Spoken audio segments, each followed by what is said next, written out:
Hello and welcome back to another episode of Pine Stars, where we discuss University of Indianapolis Greyhound baseball with some former bench jockeys.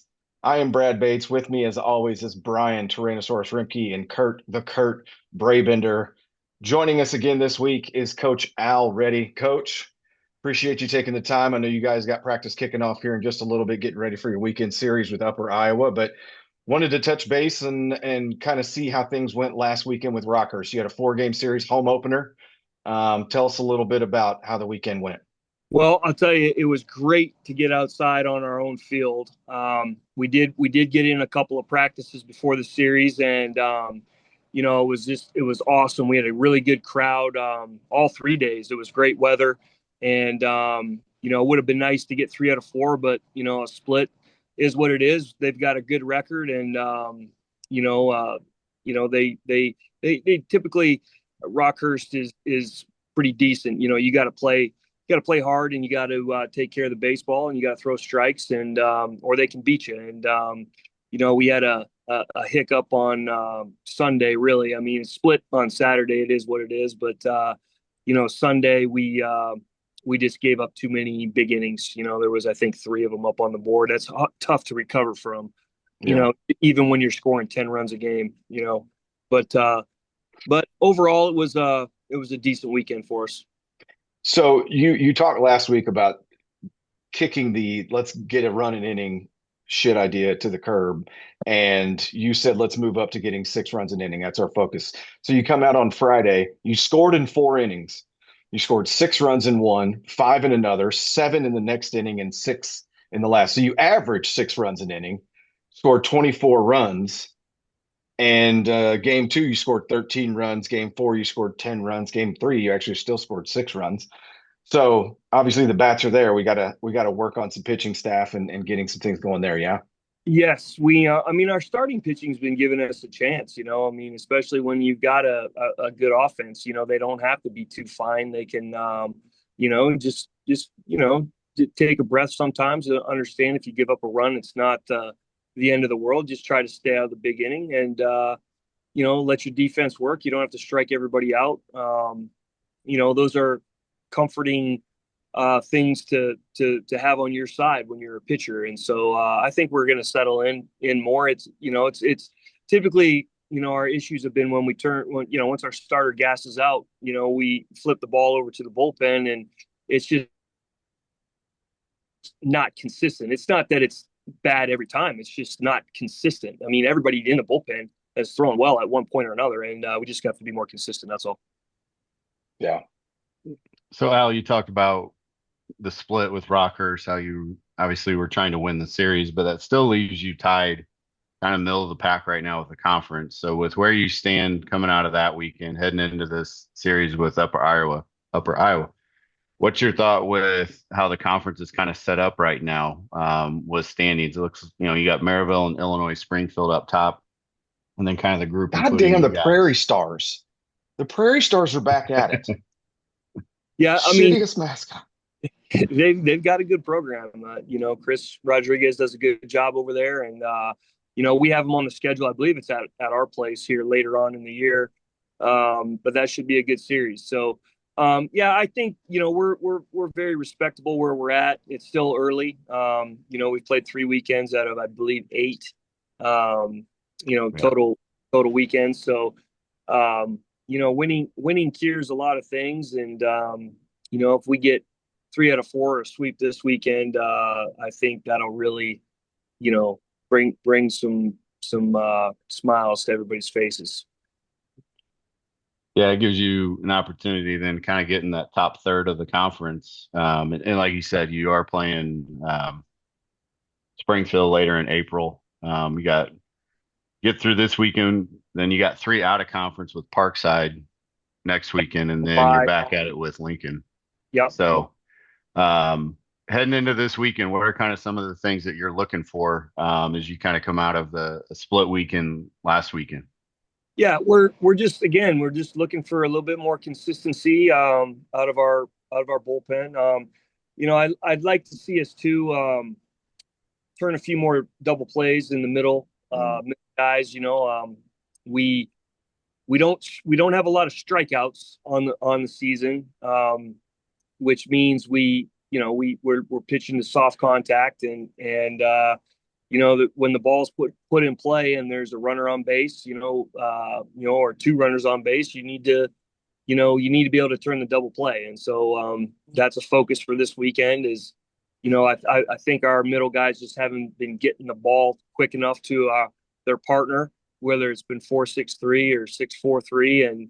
And when they do get it there, we haven't been quick enough turning it as well. A lot of times we get the lead runner, but we're just, we're leaving that trail runner out there on the bases instead of, buttoning it up and getting the double play. And that'll help. I think that if we turn a few more double plays and we'll be a little bit more consistent out of the bullpen. Yeah, Yeah. I know Kurt and I were out at the game Saturday watching, and one of the things that I saw and we were talking about with some of the fielding stuff was I just wish that they would aggressively go at the ball. It looked like some of the times they were a little bit, I don't want to say laid back, or it wasn't because of effort. It was almost just gun shy about making a play instead of just barreling through and being aggressive on a play and going and getting the ball. Yeah. Was something we were talking about. Yeah, and we've only played 4 games up till this past weekend, we'd only played 4 games on dirt total. Every game that is on turf. And so it is a little easier to sit back and, when you're on turf all the time, you're never going to get a bad hop. But, Okay, so this brings you create your own luck, man, is what I say. There's nothing, nothing bad happens when you charge the ball. You charge the ball, you get the hop you're looking for.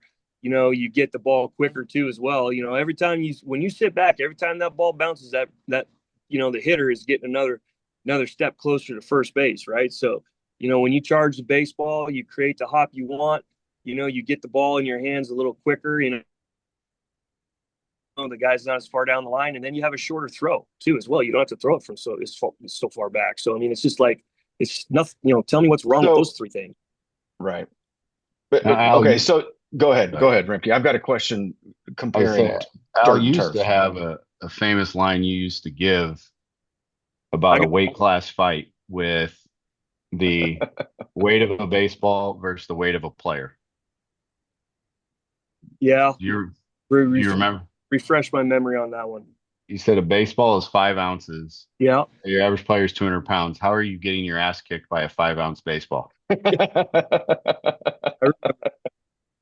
Yeah, it happens. But okay, so that's something we didn't necessarily experience was the bouncing back and forth from playing games on turf and playing games on dirt. Now with all of us having coaching experience and things like that, we've been through that with younger players. But maybe compare that to when we were a wooden bat conference and we would play non-conference games and switch to aluminum. Did you have struggles with that and making that adjustment back and forth? No, I thought it was like, you get the aluminum bat in your hand for the postseason. It's like a weapon. It's like, what? We can use these now? Like, that's how I looked at it. Yeah, but do you remember those midweek Tuesday, Wednesday games? We'd be playing non-conference games and go back and forth. So you'd come off game Saturday, Sunday, hitting with wood, play a Tuesday, Wednesday game with aluminum, then go back to wood the next weekend. I have to say, I'll make the comparison here. It was like bringing a gun to a knife fight. When you put the aluminum that never the bat, like from an offensive standpoint, that was never an issue. What you had to really button down in those cases was, you could play a GLVC conference game in, a 7-inning game. You could play an hour and 20 minutes with the wood bats. Yeah. Sometimes our pitchers, they wouldn't even throw a breaking ball. They just throw fastballs right down the middle. Well, but once you get, let me ask you a question. Like the GLVC has been away from wood for 2000 years now. 2007 was the last year for it. Would you rather go back to an all wood conference or stay aluminum? Oh, I would vote. I bring it up all the time. I put it up for vote. What's the objection of the other coaches? I lose 1-15 every time. What's the objection? Cost. Yeah. But what they don't understand is that they would the same is true now as it was 20 some years ago. That you go out and you buy you buy half a dozen bomb bats, right? You're still saving money.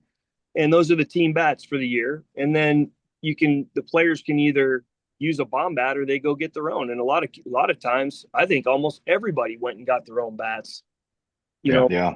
our day. And we did have some bomb bats. And I remember Vaught bought some Mizuno bats, wood bats or whatever. Oh, but I mean, premium. Those things are like sawdust. Those Yeah. things were premium. 187 grain Mizunos. Yeah. I think bomb bats are the way to go as team bats, but the cost to me is just an excuse. I think that it's just they don't want to use them. Yeah, I remember that first year we went to Wood Bats, that conference. We were sponsored by Louisville Slugger. They sent us, and they were replacing broken bats. That was the only year they did it. Yeah.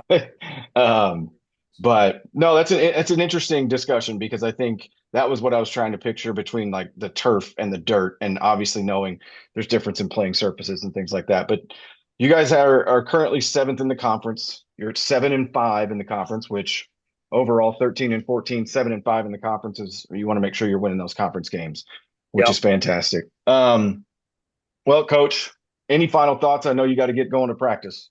Yeah, I mean, I think you just look for our next 8 conference games are very favorable matchups for us, and if we take care of business, in 2 weeks from now, we're going to be in a really, really good spot. Yep. That's what I'd be looking for. All right, Brian, Kurt, you got anything for Coach before we let him go? Tell him the 5-ounce story, Al. That hit home, man. Aren't Little Kings 5 ounces too? 7. 7. Oh, Those okay. are 7 All right. ounces. Never That's mind. that 2 ounces, big difference. I don't know. You With that whole have liquor. to ask Champ that question. It wasn't Champs- the 7-ounce Little Kings that was the problem. It was the 36 ounces of Jaeger that he was putting down with him. I don't know anything about that. Champ's probably got a case of Little Kings with him right now. All right, Coach, we appreciate it. Enjoy the weather out there today. It looks like it's going to be beautiful, and I think you got a really nice weekend weather forecast. Hopefully everybody's able to come out and see the weekend series against the Peacocks. Yeah, come on out. I urge everybody that's watching the show to come on out and watch some good baseball. And we had a great crowd last weekend, and the bigger the crowd out here, the better the atmosphere is. Yep. Does anybody know what sound a peacock makes? I do not. I'm guessing you do. I do, but I'm not. Just look it up. I think we need an artist rendition of that. All right, Coach. Hey, thanks. Appreciate you. Thank you for All right. your time. We'll catch you later. All Good right. luck, Al. Thanks.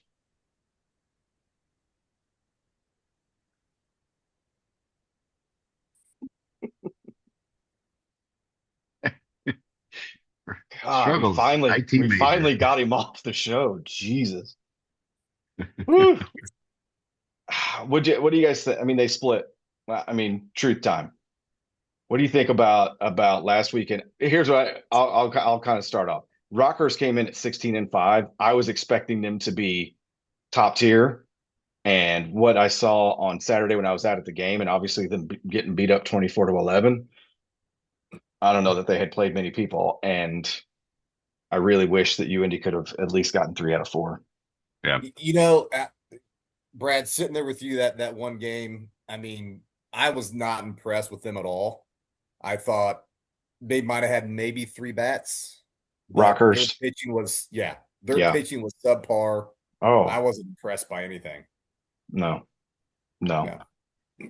So those are the ones you got to take advantage of and win, right?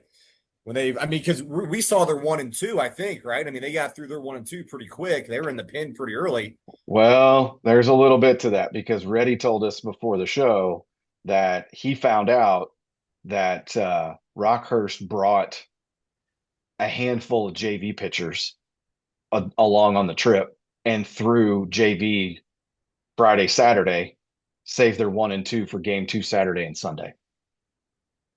Really? So what we saw was their bullpen game. Because remember, they were changing. Guy was changing pitchers every inning and a half. Yeah, they were. Yeah. Ricky, did I miss anything from that story? Interesting approach. No, I don't understand what the point of it was, but I mean, they came coming in with Johnny Holstaff to start the series. Seems like a backwards approach. Yeah. But Yeah. you know what? They got out of there with a split. But they've got Upper Iowa coming into town. Upper Iowa is currently 10th in the conference. I can't remember what their record is right now, but it's not good. They They're just 4-4 in the conference, 11-14 overall. 11 and 14. Okay.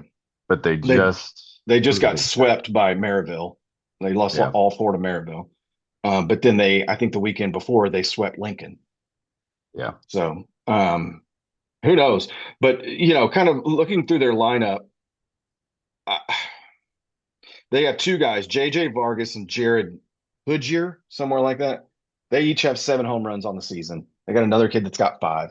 But this is what I start going through and just looking at their stats and looking through their names. I can't help but with a team who's called the Peacocks to be a little bit questionable about. I'm gonna name. Listen to these names and tell me. I'm gonna tell you what these guys have in common. Gabe Bombardier, his brother, I'm guessing, Ethan Bombardier. Bomb, bomb, bomb, bomb, bomb, bomb, bomb. You can't say bomb on a plane. You can't do it. I'm not on a plane right now, so I can do it. I'm good. Oh, good. Thane Meaners, something like that. Brock Zimmer. Bang, bang. We too low. Jace Klug. And Austin Shingledecker. Not Singledecker, Shingledecker.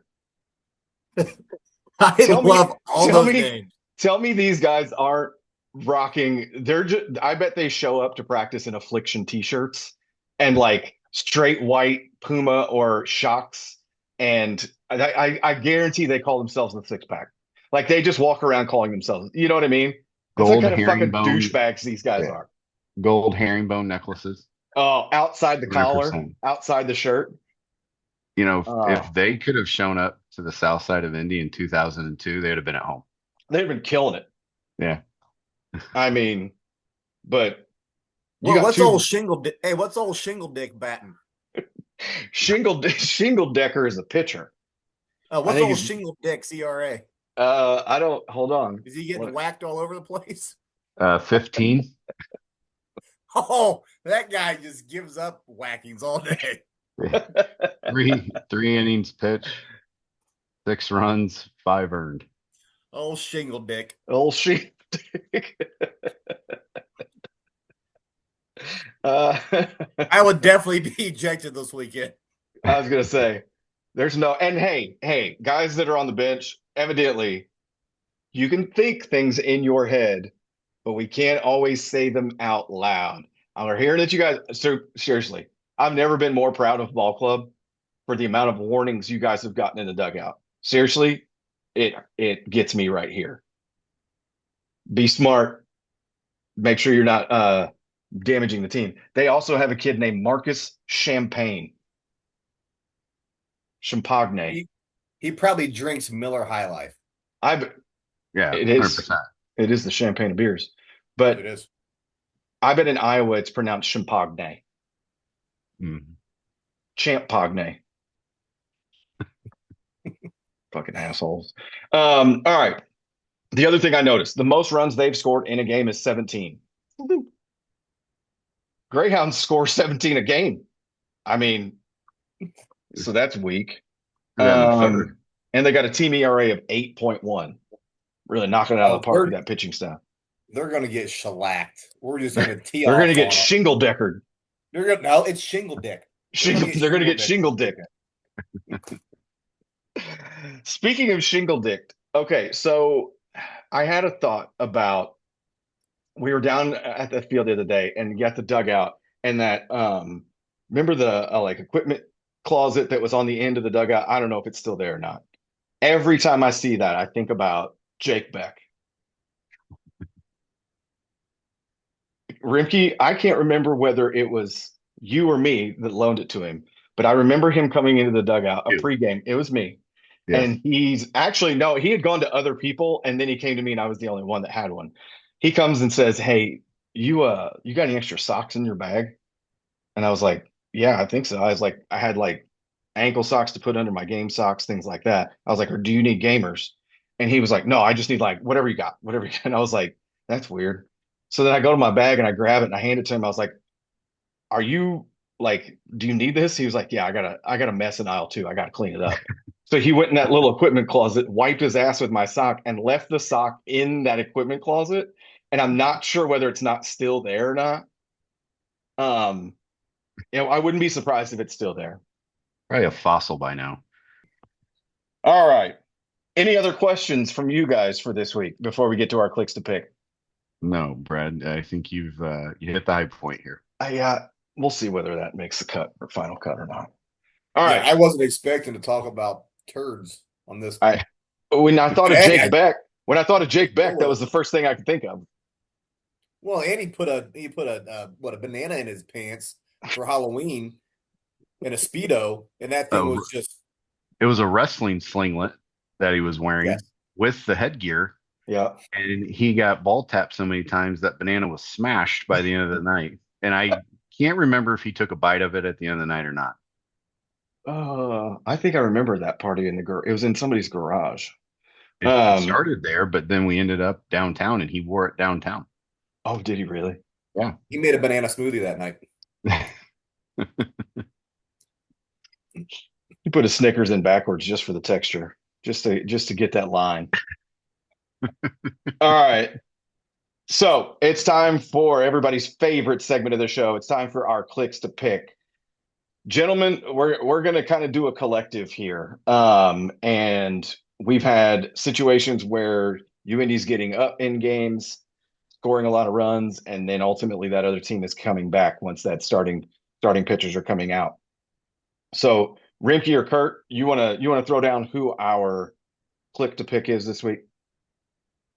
Go ahead, Kurt. I got to do it. All right. He sounded like he was 8. So there was only one consensus click to pick this week. It's the bullpen. It is the bullpen. Every one of you is the bullpen. You got to come in, shut them down, maintain the lead. Somebody's going to get a hold. Somebody's going to get a save. Get a 4-game sweep. Put you guys in good contention moving forward for the rest of the conference. Set the tone, make an example out of these peacocks. I just always enjoy when it's a group click to pick because then it's everybody's involved and everybody's going to need to be relied on throughout the whole weekend. And I know we're holding you to a high standard. 100%. I mean, shit, yeah. We've got Drake Downing, Brian O'Born, Gavin Smith, Griffin Hallahan, Riker Hughes is coming out of the bullpen at sometimes. Different guys, different names that are coming in, but all those guys this weekend, it's going to be crucial. Going to be crucial. This is a big opportunity to win 3 out of 4, and ultimately 4 out of 4 if they're able to play the kind of ball that they are capable of playing. Brian, any final thoughts? No, I think this is a huge weekend in terms of separating themselves in the upper half of the conference. You go out and you grab 4 this weekend would be huge. As Al was mentioning, the next series is very winnable as well. So, they're going to put runs on the board. Just put a few more runs on the other guy, hold that down. Let's get 3 or 4 this weekend and get things moving. Yeah. What was the name of that guy for the Peacocks with that funny name? Shingledicking. Shingledicking. Okay. Nobody be a Shingledicking this weekend. No Shingledicking around. Almost said Pickle Dick. That'd be a good name, Pickle Dick. Ooh, yeah. It'd be a good team to just chirp your brains out, but we gotta holster that a little bit. Yeah. God, and the Peacocks are rolling in town, of all things. Like, of all the things that could be chirped. Kurt, yes, go ahead. There is another college team that has the same mascot. Do you know who it is? The Peacocks? Mm-hmm. It is Delaware, is it? No, but you're close. Ooh. They were a NCAA Cinderella team a handful of years ago. Oh, that was they upset Purdue. It was Oh, I forgot about that. yeah. They were all blue. Yeah, Forget their name, but I know what you're talking about. St. Mary's St. Mary. That was the Sweet 16 or No, Elite Eight? St. Pete's. or St. St. Pete. Pete's. Yeah, St. Pete's. Sorry. St. Pete. Uh, I thought initially there was a third one, and it was the mascot in Saving Silverman, but Bates corrected me. That The was Wheaton Warbirds. All right, gentlemen. Appreciate your time. Greyhounds, good luck. Another beautiful weekend playing at home this weekend. You should have a great opportunity. Go out, make the most of it. Play aggressive. Don't be holding back. And go out there and get 3 out of 4. We'll wish you the best of luck, and we'll see you next week. Look, Get 'em, fellas. boys.